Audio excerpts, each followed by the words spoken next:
Alright guys, so let's quickly talk about Pray for the Devil, which was a movie that, like Black Adam, I watched 2 months ago, and I totally forgot about. It's pretty much in that same category as Black Adam for me, where I totally forgot that I watched this movie. Pray for the Devil was I think it was October. It was the end of October because Halloween Ends came out, and then this came out. This was an end of October horror movie that is about a nun who tries to do an exorcism. And that's the basic plot of it. It's very simple. It's weird. This movie reeked January horror film, but it wasn't in January. In a way, it's definitely better than some of those, but I still think that it's not that great. I think that this movie is almost every cliche you've seen in every other horror movie. It's not anything that I was myself invested in. I was not interested in it.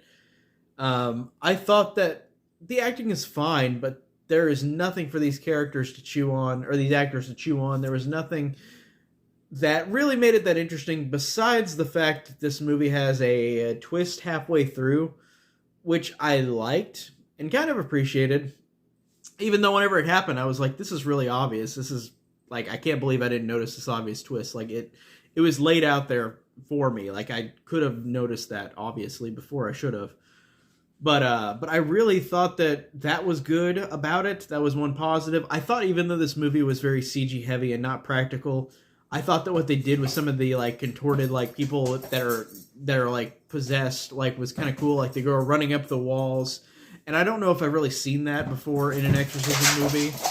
So I found that interesting.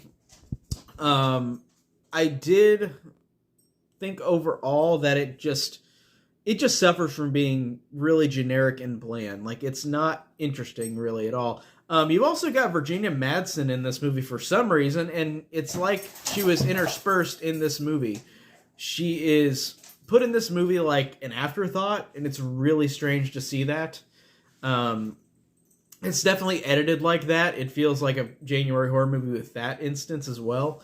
But this movie, I think, is not as bad as something like, say, The Bye-Bye Man or Rings. Or no, Rings I might have liked a little better, honestly. But Bye-Bye Man, of course, this is not as bad as that. But that one's more unintentionally hilarious than this. But it's weird because this was released in October, because January horror, for the longest time, was just trash horror, mostly. And it's interesting that they're going back and changing that, because they put this out in October, and they put out the new Scream last year in January, which was excellent. And Split, of course, and Glass. All those movies that are released now in January they're kind of switching the schedule up, which I like, so you don't just go, oh, it's another crappy January horror movie.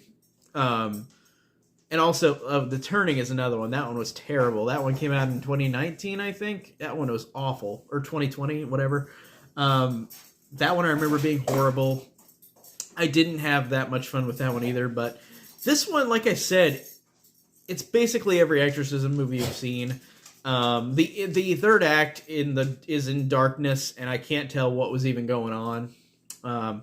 I just didn't really find much to say that I liked about this one, besides the twist and some of the stuff with the